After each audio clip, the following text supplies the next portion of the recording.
Hi everyone, Nicole Littman with Aurelian Coaching. Thanks for joining this week.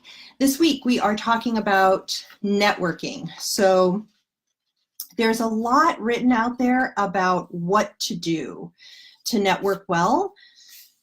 And despite all the information out there about networking, I still have to coach my clients through how.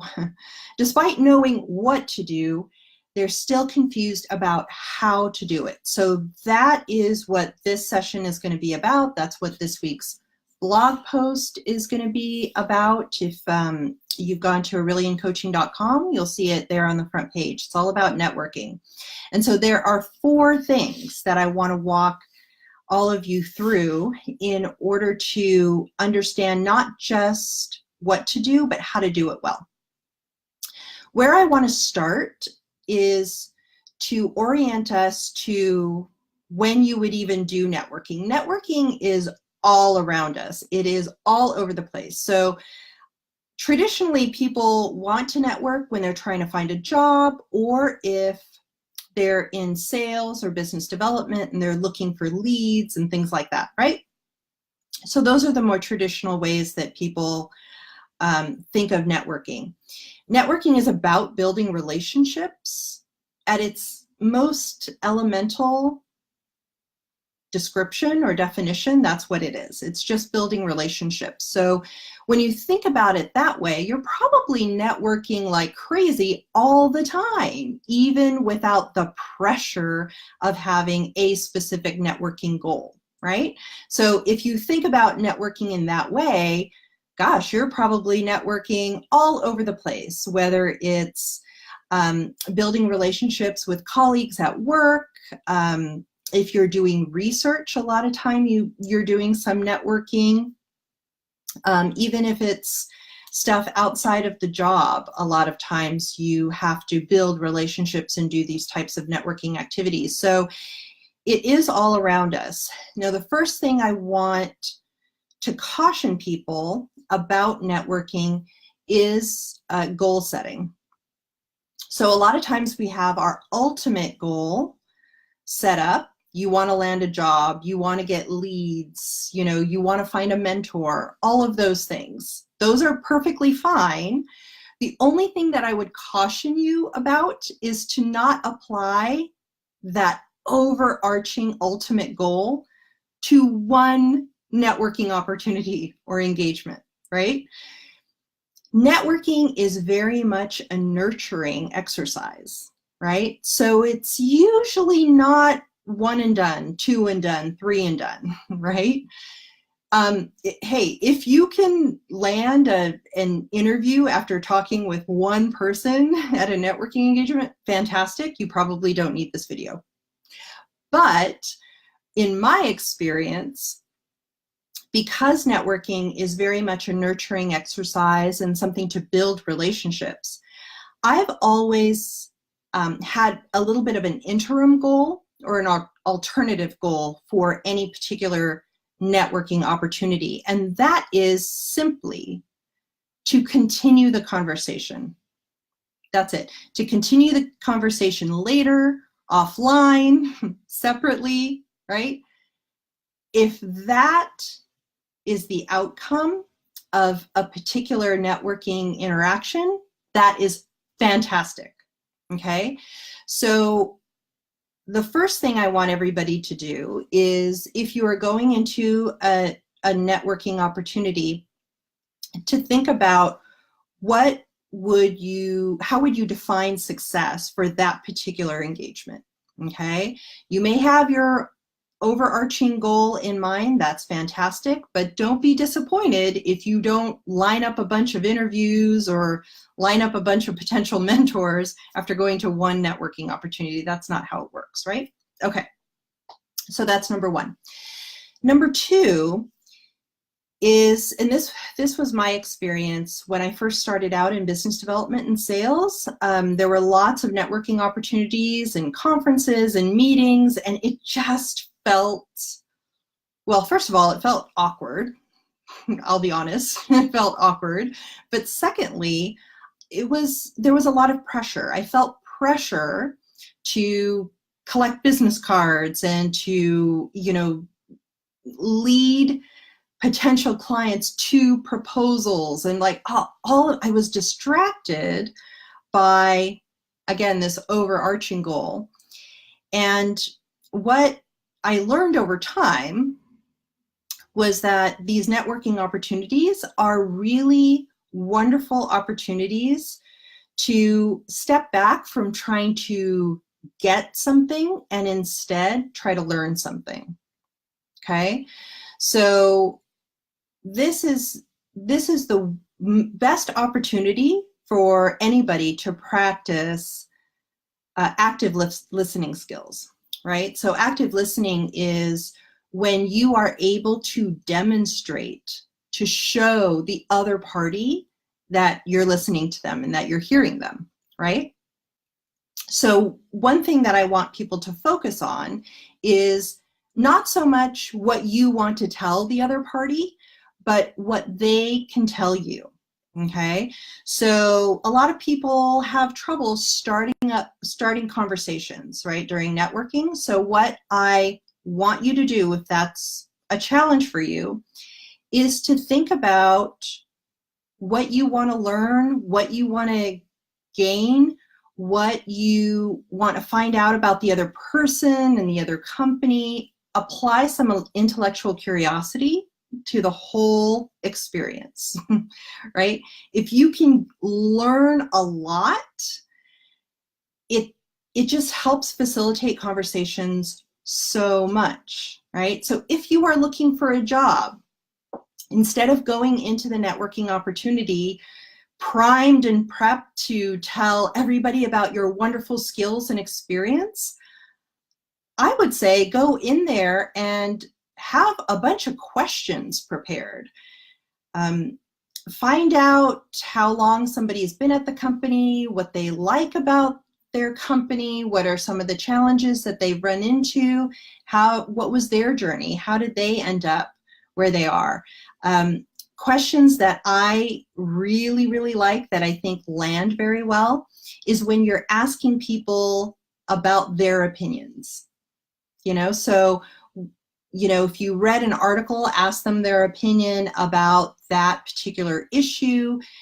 What do they see as trends in their industry in the next 5 years or so?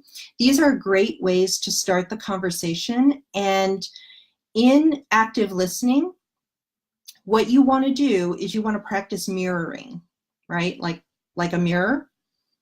You want to be able to repeat what they just told you, okay? So again, active listening is you are demonstrating to them that you're hearing them. You're not just leaving it up to, you know, everybody's assuming that they're telling you something and you're hearing it. No, you're showing them that you're hearing it, right?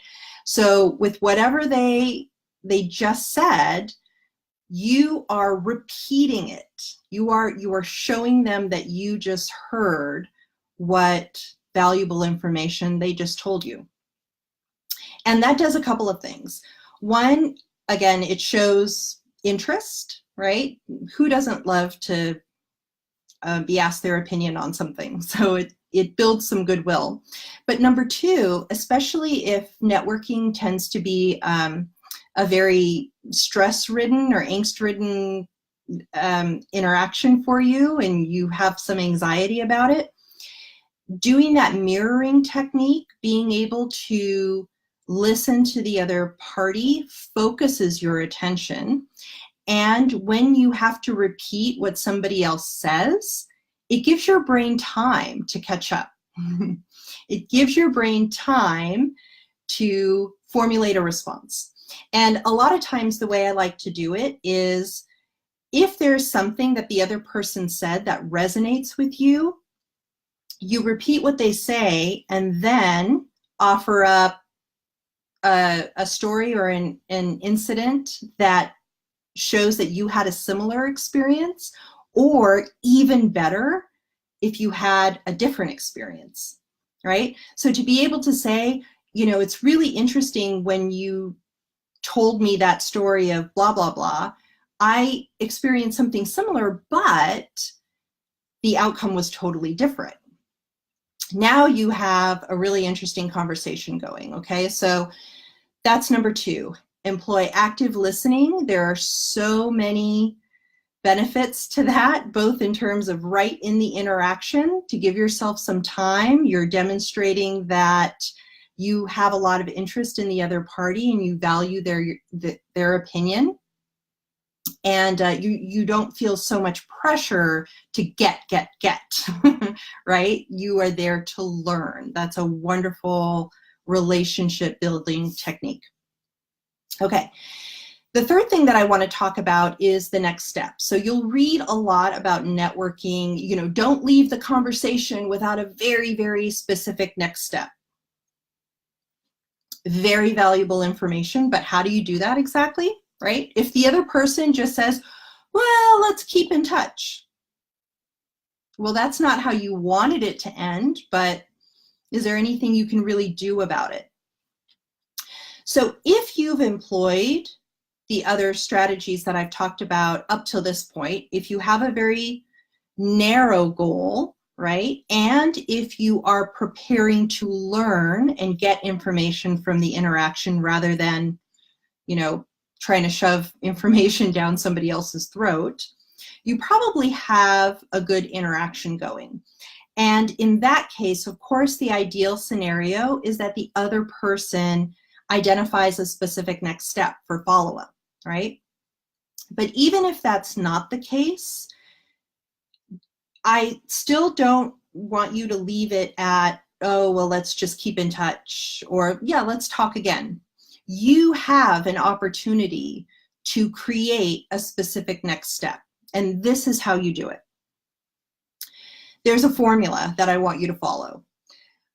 One is you communicate the method of communication, right? So I'm going to call you, or I'm going to email you, or I'm going to see you at this same networking event next month or something. So there's this specific mode of communication that you should identify. Number 2, you should identify the timeline, right? So a week, next month, you know, when I get home after this meeting, I'll email you, okay? So number 2 is the timeline. Number 3 is what? What are you actually doing to follow up? Is it going to be sending in a resume? Is it going to be sharing that article that you had talked about earlier? Is it going to be putting somebody in touch with somebody else? Is it going to be sharing contact information? Whatever it is, but define the what, okay? The last thing that I want you to do in that next step, communication, is define the rationale. So why you're actually going to be taking this next step. Don't just assume that it's so obvious, okay? It is really, really important to be able to articulate why there should be a next step, because you're reinforcing in the other person's mind, oh, there's actually a reason for this, right? It's just not this sort of endless, you know, back and forth, and it's going to be a waste of my time. It's no, there is a specific reason why we should have a follow-up interaction, okay? So I'm going to throw out some random examples. So remember, mode of communication, timeline, what you're following up on, and why. So to be able to say, even if the other person says, well, let's just keep in touch, you can say, okay, great. How about I email you next week with a link to that podcast that we talked about that has that valuable information and that alternative approach to whatever challenge you were dealing with, because I think it could be really helpful and fill that gap for you, right? Or to be able to say, well, let me call you tomorrow so that I can get information on how to submit my resume, because based on our conversation, I think I could be a really good contributor. I could be a good fit for the organization. Okay, so it's really important to have the because included. And so that is something that you want to do. This is for next step. This is what you want to communicate before the person goes away. Okay, so this is at the point of engagement during the networking opportunity. Okay, if they're not throwing out any specific next steps, this is how you define the next step. Okay. Now, the last thing that I want to mention in terms of networking best practices is always the thank you. So even if a networking engagement was collegial, right? So you're not trying to, get a lead or get an opportunity to submit for a job, but even if it's a peer, it's always nice to have a follow-up thank you. Like, hey, it was great meeting you and thanks for talking. That is separate than the next step that you defined, right? Toward the end there, before the person walked away. It's always just really nice protocol to say thanks, right? And to just have your contact information in their inbox, right? Now, the thing that I want to point out about the follow-up thank you, it should be really short. And it should be sent probably within 24 hours or a business day, right? And here's the thing that I want you to do on the follow-up. I want you to, again, reinforce the active listening portion of this whole engagement. When you send that thank you, mention one or two things during the course of the conversation that really resonated with you. You can say, hey, it was really great talking to you. I really like how we talked about blah, blah, blah. Or what I really learned or took away from the conversation was X.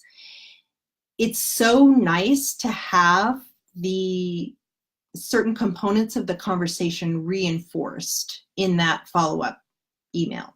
So, so this was something that you should apply to all of your thank yous, frankly. Again, networking is about building relationships, so you're doing it all the time. You're doing it all the time, even though it's not in a formal setting. So anytime you want to send a follow-up thank you, a really nice touch is to exercise that active listening and refer back to something very specific in the conversation that resonated with you or that you learned or that you liked. Do this, I screened lots of people, and I don't know how many people I've interviewed over the years, hundreds, lots and lots, right? And I got, well, first of all, sometimes people don't send thank yous. So at the very least, send a thank you. But it was really rare that of the thank yous that I got, they were specific. Somebody said, I really liked when we talked about blah, blah, blah. Or something that I learned from our conversation that really resonated with me was blah, blah. Those types of follow-ups really, really help to reinforce that initial engagement, help build the relationship. It's so important. Okay, so those are my how-tos on networking. So number one, have an interim goal. It's fine to have your ultimate goal established, but for a specific one-on-one interaction, make sure you make it a little bit more narrow. What would a successful interaction look like? How do we continue the conversation offline? That should be the goal. Number two, employ active listening while you're interacting with somebody. Number three, create a very specific next step by using that formula that I gave you. If the other person does it, fantastic. If they don't, you can.